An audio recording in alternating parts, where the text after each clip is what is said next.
va entendre que el procés de ruptura era tan important que havia d'acomodar-se. Doncs, vale, ja està. I Junts pel Sí, per exemple, Mas ha demostrat cintura i que és capaç d'acomodar-se anant de número 4 en comptes d'anar de número 1. Si tenim gent que ens ha donat proves de que saben acomodar-se, deixem-los treballar, que ja s'acomodaran. No crec que sigui aquest... No tenim per què estar patint per això, més de lo imprescindible. Ja sé que a tots ens agrada patir un poquet, però... No sé què...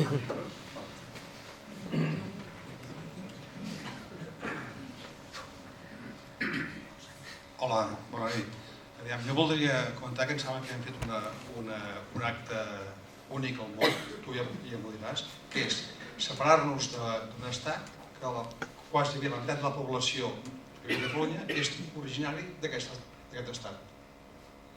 O sigui, jo crec, no sé si això hi ha algun precedent mundial, però jo crec que això és bastant, ho fet bastant curiós, si més no. Aleshores, el tema de la CUP, jo no soc militant de la CUP, però la CUP ha fet una cosa molt important, que és triplicar els seus diputats, més que triplicar. Després, parar els peus, el Podem i Junts pel no sé què, no recordo quan es diu, que és molt llarg, perdó, sé que es pot, i aleshores el seu paper estratègic és claríssim, el que ha fet la CUP, cosa que no s'ha lograt prou amb la pressió que jo he vist als mitjans de comunicació, a la televisió, als opinadors. Crec que la CUP es mereix un gran respecte i ha fet una gran feina. Torno a repetir que no soc militant de la CUP, però s'ha de reconèixer la seva estratègia. Potser, el que tu deies, els Junts pel Sí no han lograt superar el 62, que és que tenim previst el 66 o el 68, no sé encara ben bé el seu objectiu, però la CUP ha complert res més. Jo estic totalment d'acord. És a dir, per això dic que no es pot pressionar a ningú. També és veritat el contrari.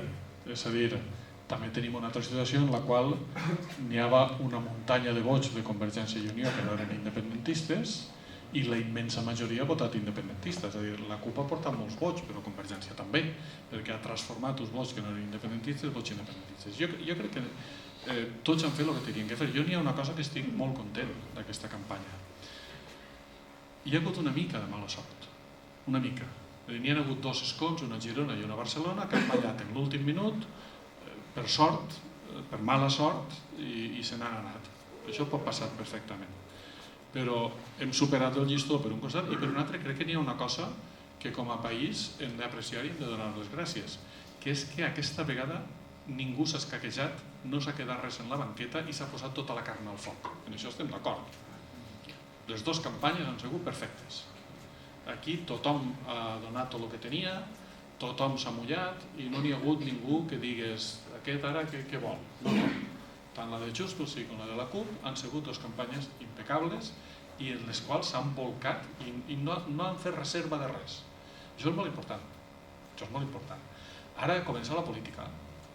Ara s'acaben les eleccions, hi ha una aritmètica i ara has de fer política. Bueno, doncs que la facin, no? No passa res, no? Que la facin.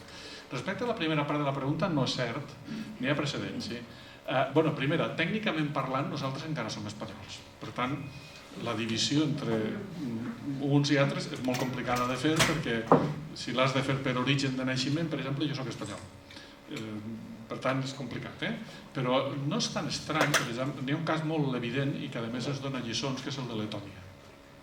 En el moment de la independència de Letònia, la majoria de la població era russòfona. Russòfona volia dir russos i ucranians, que els efectes a Letònia són russos, a Letònia eren tots russos. Estàvem parlant d'un 55%.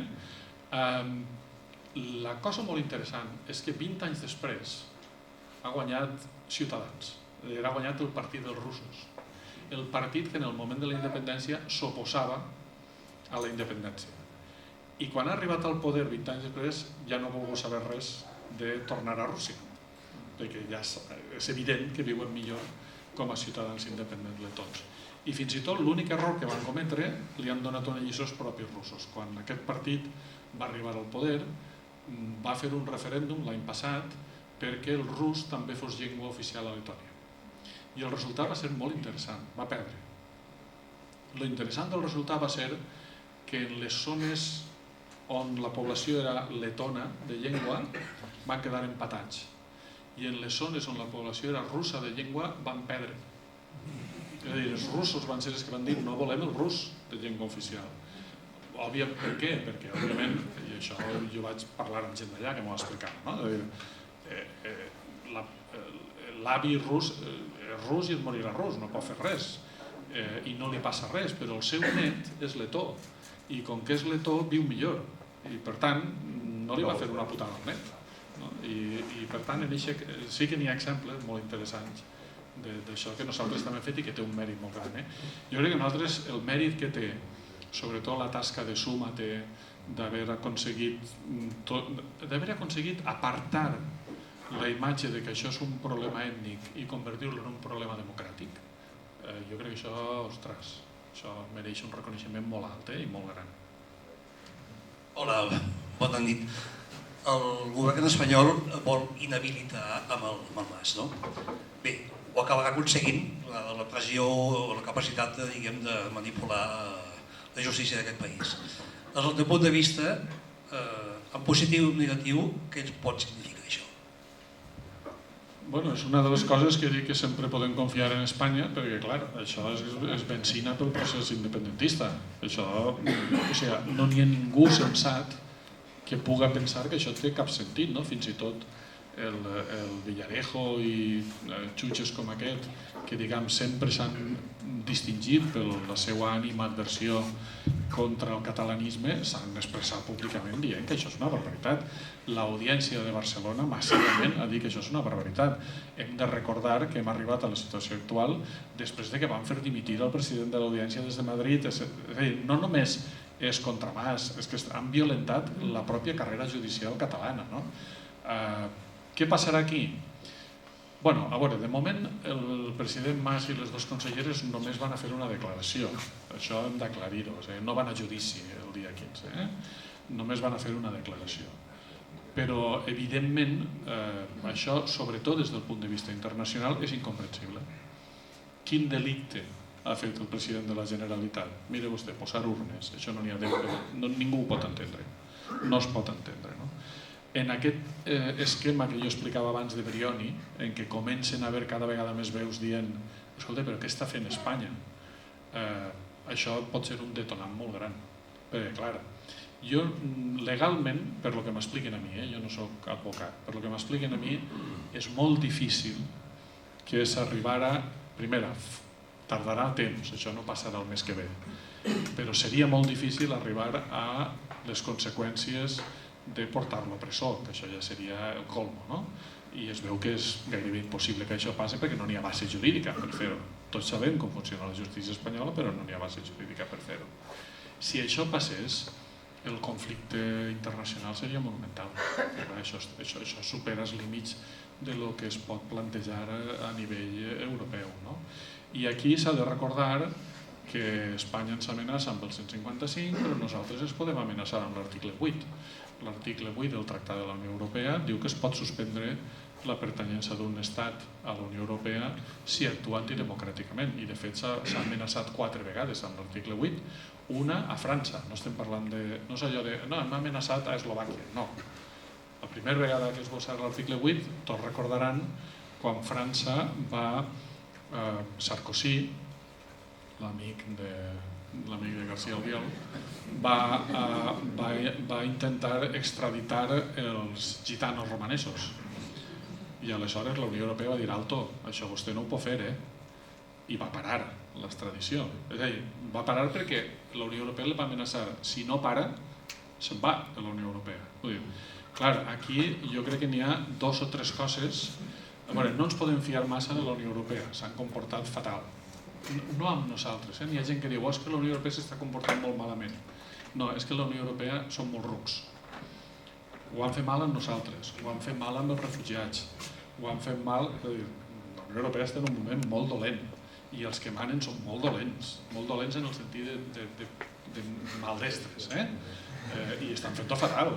Igual que han fet fatal lo de Catalunya, han fet fatal lo dels refugiats, fins que no estaven dins ni s'han adonat compte de que venien, no? Per tant, jo crec que aquest element del procés polític contra Artur Mas és un element en el qual Espanya està jugant amb foc, està jugant amb una situació molt perillosa. Si li afegim el vot exterior, que el vot exterior és una causa jurídica a la Unió Europea, perquè afecta les llibertats bàsiques. És a dir, si nosaltres som capaços de demostrar intencionalitat en el vot exterior, és a dir, en impedir el vot exterior, això és un problema molt greu que la Unió Europea no pot passar per alt, i després un malestar que existeix. La Unió Europea s'ha posat completament a favor d'Espanya i Espanya li ha contestat falsificant papers, cosa que els funcionaris europeus posen ulls de plat, perquè a més estan acostumats a tindre morro, però no a aquest nivell de morro, no? I per tant, jo tinc amics funcionaris que m'han dit, home, però com és possible que facin això, no? A més, maldestres. El dia famós del debat de Junqueras amb Margallo, quan va gravar el debat, Junqueras no sabia que allò estava falsificat, però ja ho havia vist, ell havia intuït que era fals perquè usava l'expressió autonòmic, que això no ho diu ningú que no sigui espanyol, no? Per tant, jo crec que aquest element, o sigui, la situació en la qual ara ens trobem és que nosaltres tenim la pilota ben afermada en el nostre camp i que qui comença a estar mosquejat tot el món és amb Espanya. Què passa? Com és que aquest problema no es resol? I en això el processament del president Mas pot sortir-li molt car a Espanya, perquè és una imatge que porten a un president a un tribunal perquè vota. Això qui ho entén? Hola, bona nit. Mirant cap al futur, en quant al tipus de feina que s'han de fer, jo no sé si estic acceptat o no, de dir que veig dos camps. Un camp que és el governar el dia a dia i un segon camp que és no tant això, sinó pensar en les futures estructures d'estat que hem de tenir. Llavors, vostè això ho veu que solament ho portarà el govern o diu no, hi haurà un govern que realment es dedicarà a això.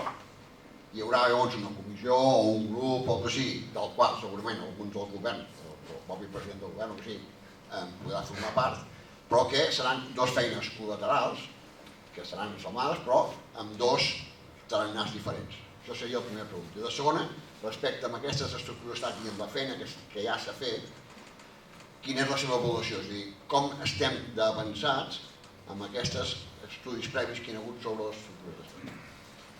Us contaré una altra anècdota, perquè si em posen molt pesat en les anècdotes m'aturen, però a vegades jo crec que s'entén molt bé el que... Jo vaig estar al Parlament d'Eslovènia el dia que es va proclamar la independència i coneixia diputats eslovens.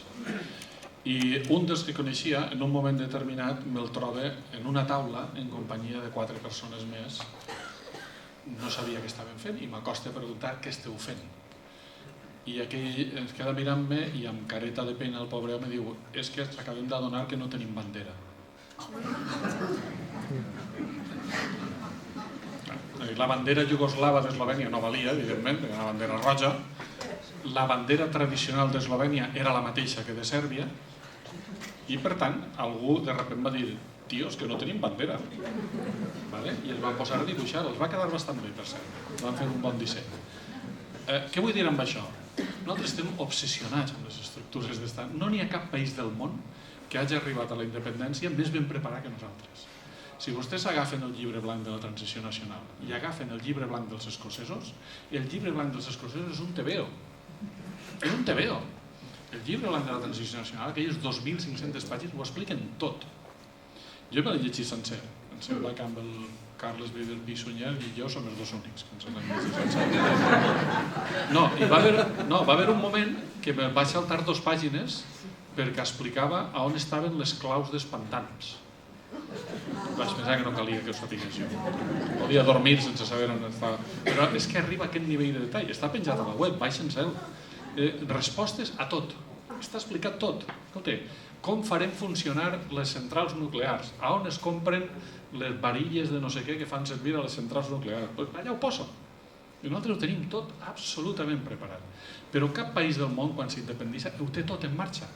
Eslovàquia, quan es va fer independent, no tenia policia. Li la va prestar Txèquia durant 2 mesos, perquè no havia donat temps de fer-los. Sí, i va passar així. Eslovènia no tenia bandera. I, en fi, ni li explique segons quins països no tenien res. Nosaltres tenim tot. tot preparat. Però de nou, hem d'entendre què és la independència. La independència no és una nit. Nosaltres tenim la sensació sempre que la independència és una nit màgica, com una nit de reis. Te'n vas a dormir espanyol, t'alces català, tot és fantàstic, els trens van de meravella, Telecinco ja no està a la tele, tot és collonat. No,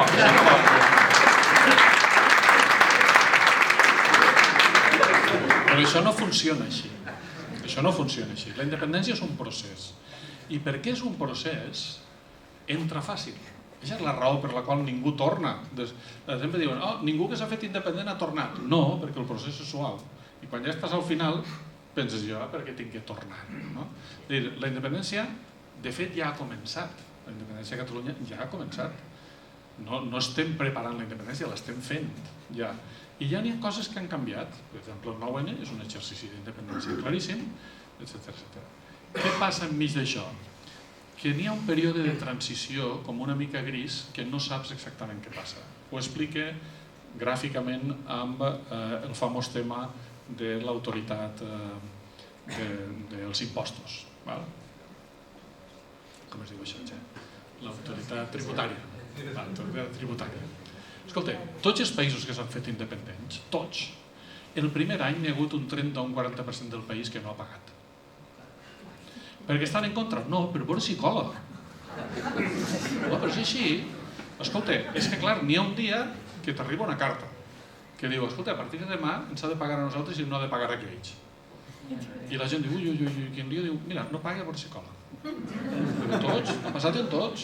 I és normal, nosaltres perquè estem conscienciats i creguem i no sé què, però un senyor normal diu, ui, una mica de caos, a veure si cola. I el primer any sempre passa. Al segon any, com que ja està clar qui mana, això es redueix dràsticament. I al tercer li envies els inspectors de la Hisenda Catalana.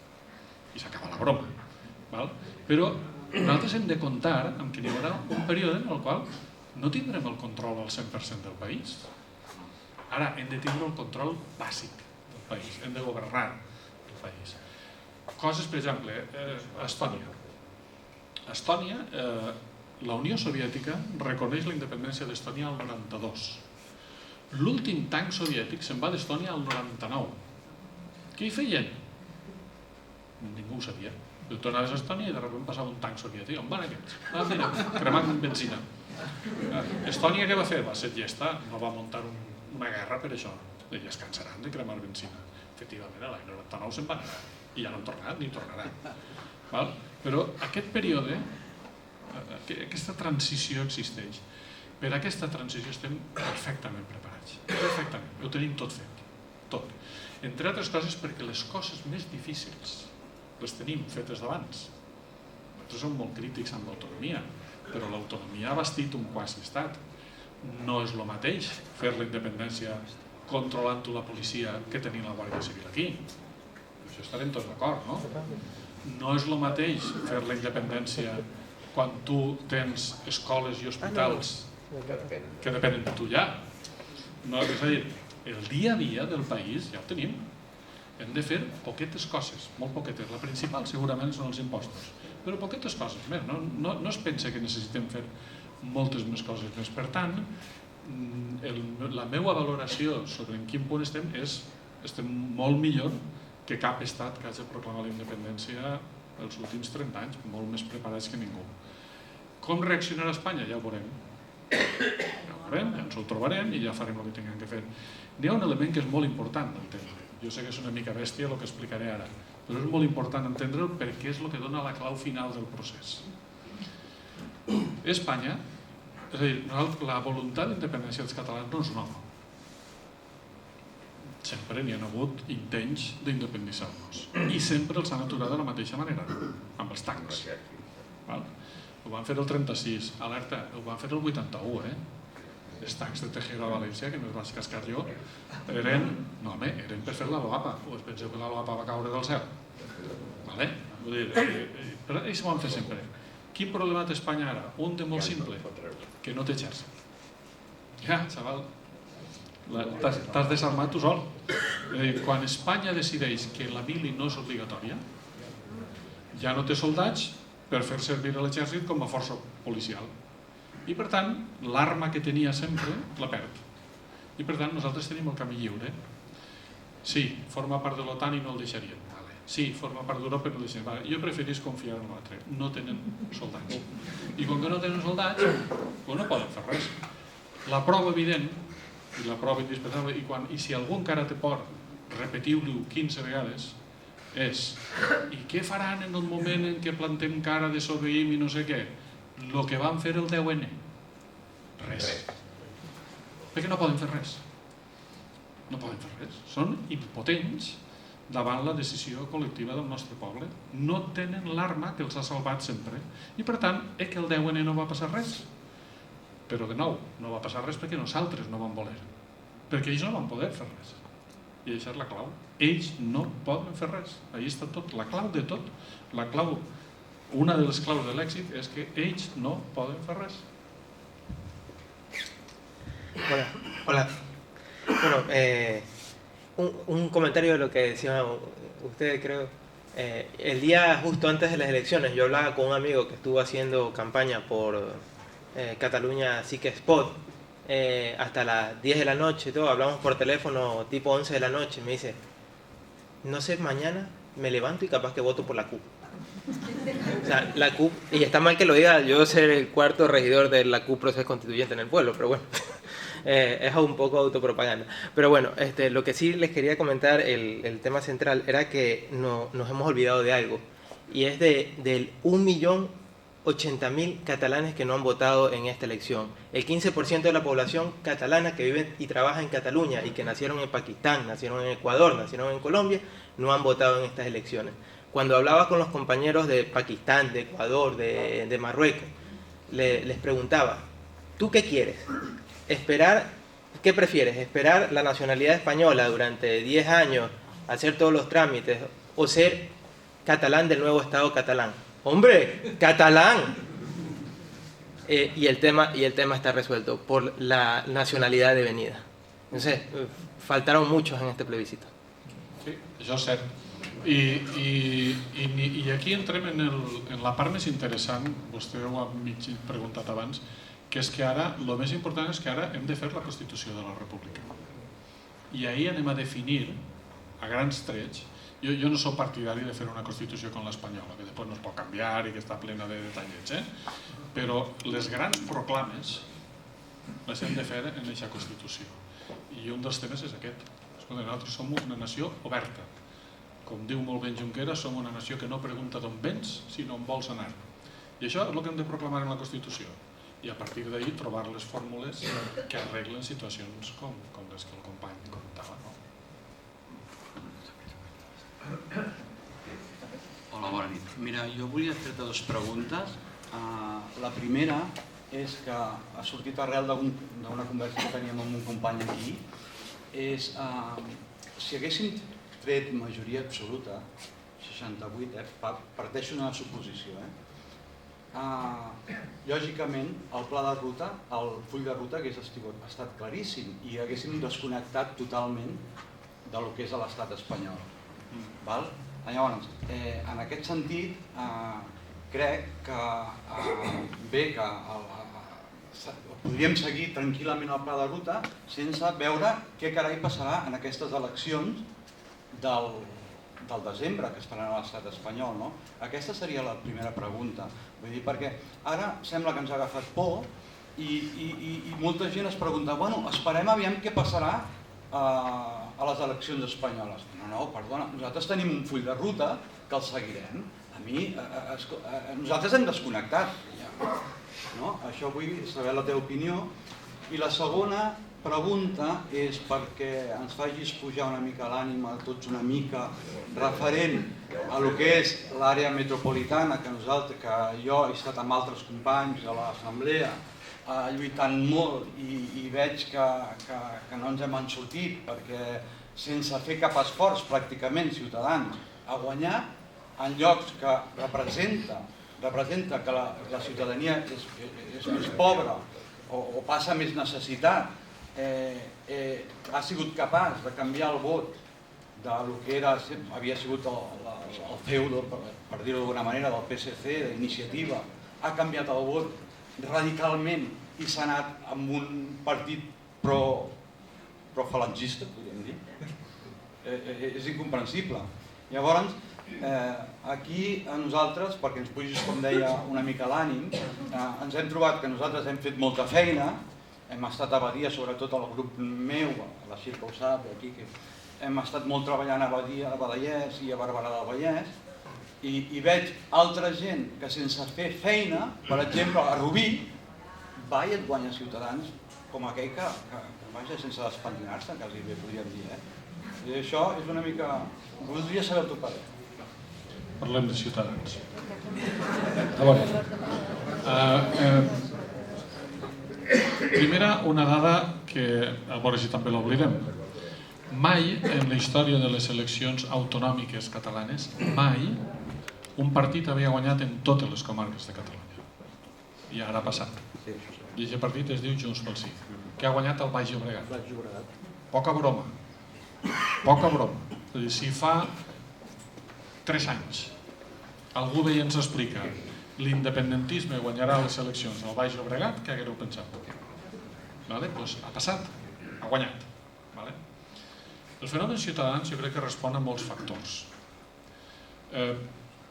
Perdó, més detalls. Ara, per exemple, acabem de publicar a VilaWeb, o deuen estar publicant, o publiquem demà, no ho sé massa bé. Hem fet una anàlisi de què ha votat la Meridiana. 50...